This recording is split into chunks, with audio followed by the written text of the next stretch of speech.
안녕하세요, 잡슈광입니다. 한국이 인도네시아를 손절할 각이 나왔습니다. KF-21과 관련해 분담금 대신 현물 결제 대안을 들고 나온 인도네시아가 최근 매체를 통해 한국은 인도네시아 대표단의 데이터를 훔쳤다는 기사를 보도하면서 한국이 KF-21의 핵심 기술에 대한 인니 기술진의 접근을 막고 있다고 보도했습니다. 그러면서 갑자기 2011년 우리나라에서 발생했던 인니 대표단 숙소 절도 사건을 끄집어냈는데요. 이는 과거 인니 특사단이 T-50 골든이글을 구매하려 방문했는데 괴한들이 특사단의 숙소에 잠입해 입찰 정보를 빼내려 했다는 것입니다. 당시 인도네시아 정부에서는 이 사건에 대해 민감한 정보가 유출된 것은 아니다라며 대수롭지 않은 일 취급하며 사건을 넘겼었는데요. 이제는 예전 일까지 들먹이며 분담금을 주지 않기 위해 핑계를 대는 것 같습니다. 뿐만 아니라 인도 매체는 KF-21의 핵심 기술 접근이 금지된 것에 대해 인도네시아가 분담금 재협상을 요청한 이유라고 주장을 펼치기도 했는데요. 하지만 이는 사실과 전혀 다른 이야기입니다. 방사청에 따르면 인도네시아는 보라매의 전체 개발 사업 비용 8조 8천억 원 중 약 20%에 해당하는 1조 7천억 원을 분담하기로 약속했었습니다. 하지만 경제 사정을 이유로 2017년부터 분담금을 지급하지 않고 있으며 현재 7,041억 원의 미납금이 발생했습니다. 이에 한국 정부는 지난해 인니와 협의를 통해 분담금 중 약 30%를 야자수, 석탄, 천연가스 등 현물로 납부할 수 있도록 허가까지 했습니다. 그런데 KF-21 현물 납부에 대해 논란이 제기되자 인도네시아는 한국이 자국 기술진에게 소홀히 대했다며 한국에게 책임이 있다고 화살을 돌린 것입니다. 실제로 인도네시아는 전투기를 만드는데 필요한 핵심 기술들을 이전해주겠다고 약속받지 않았지만 이를 달라고 억지를 부리는 것인데요. 그리고 전체 금액에 대해 20%밖에 내지 않으면서 그마저도 제대로 납부되지 않고 있는데 핵심 기술을 달라고 생태를 부리는 인도네시아를 손절해야 한다는 목소리가 커지고 있습니다. KF-21 보라매 개발을 잘 끌고 나가려는 한국의 강력한 의지와는 달리 인도네시아는 방해하려는 마음밖에 없어 보입니다.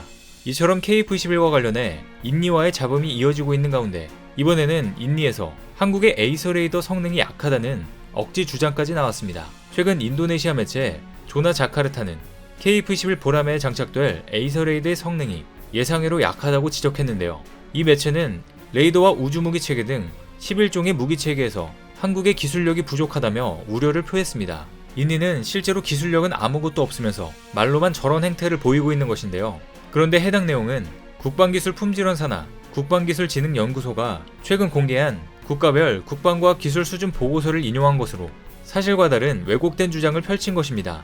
해당 보고서에 따르면 대한민국의 항공기술 역량은 세계 12위, 레이더 기술력은 세계 12위 수준으로 나타났지만 이는 KF-21을 개발하기 이전에 진행된 내용들입니다. 실제로 KF-21에 탑재될 에이서 레이더 개발 과정 사실을 포함하면 우리나라 순위는 군사 강국들 수준으로 대폭 상승할 것으로 보이는데요.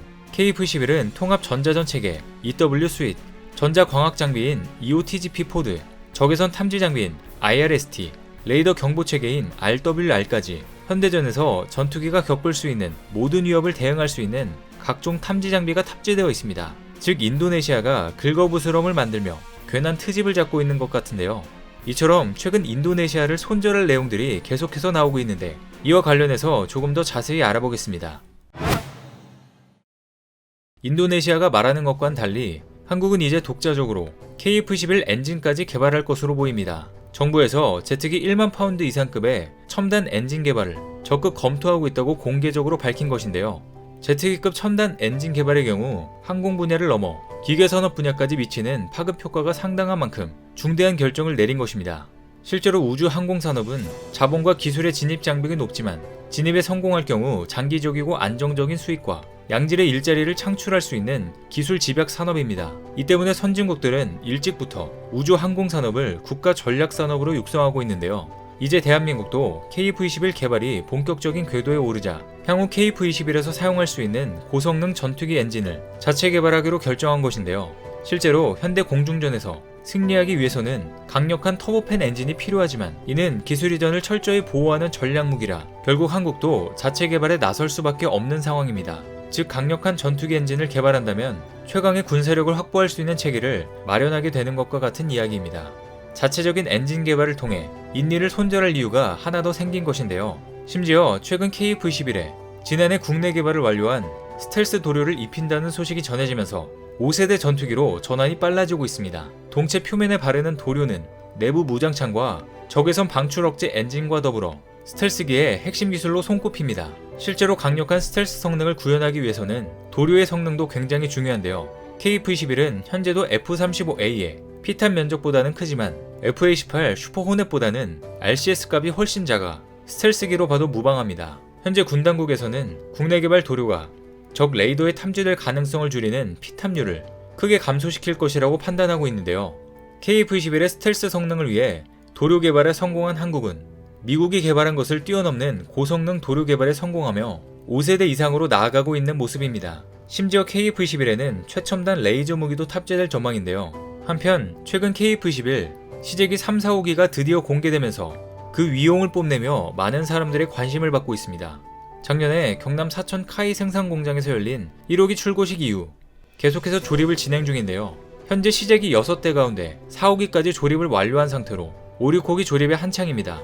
1, 2호기의 경우 엔진까지 장착했으며 1호기는 전투기로서 필요한 모든 장치와 전투 도색까지 마친 상태로 알려졌습니다. 뿐만 아니라 조립이 끝난 3, 4호기는 현재 각종 시험을 진행 중으로 최근 3호기 몸통에 파란 바탕에 붉은색과 흰색의 독수리 머리가 그려져 있는 보람의 모습이 공개되기도 했습니다. 그리고 4호기에는 꼬리 날개의 검은색 바탕과 골드색 화살표 그림이 그려져 있는 블랙 이글의 모습도 공개됐는데요. 이를 본 네티즌들은 세금 낸 보람이 있다며 감탄을 자아냈습니다. 우리가 독자 개발한 한국형 차세대 전투기 KF-21은 드디어 늠름한 위용을 드러내면서 한국은 무기체계에서 자주국방 체제를 갖추고 있습니다. 이렇듯 차차 KF-21 모습이 공개되면서 시험 비행이 임박한 것으로 보이는데요. 올해부터는 KF-21에 대한 본격적인 기동 시험이 시작될 전망입니다.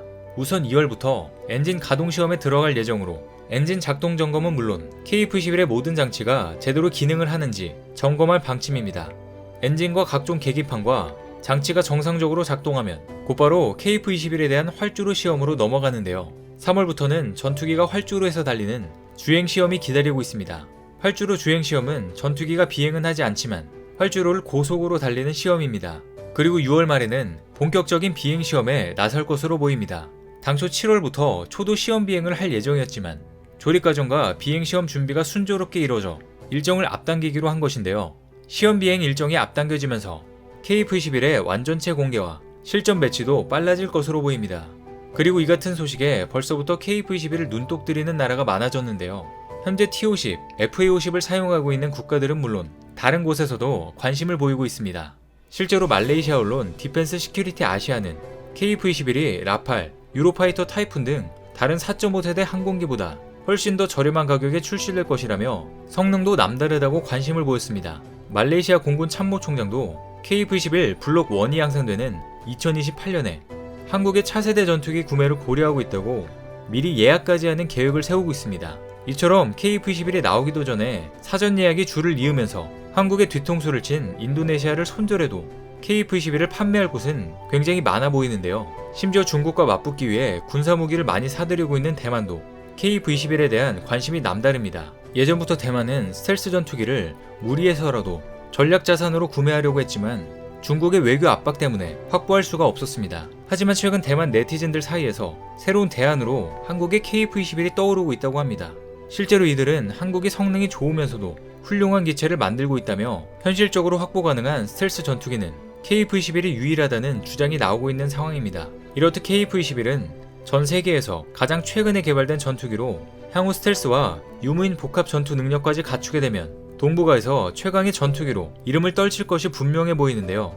뒤늦게 인도네시아가 땅을 치고 후회해도 한국에게 저지른 실수는 되돌릴 수 없을 것 같습니다. 오늘 준비한 소식은 여기까지입니다. 댓글을 통한 여러분들의 많은 의견 기다리겠습니다. 많은 분들의 생각이 모였을 때 진정 가치 있는 지식이 완성될 것입니다. 시청해주셔서 감사합니다.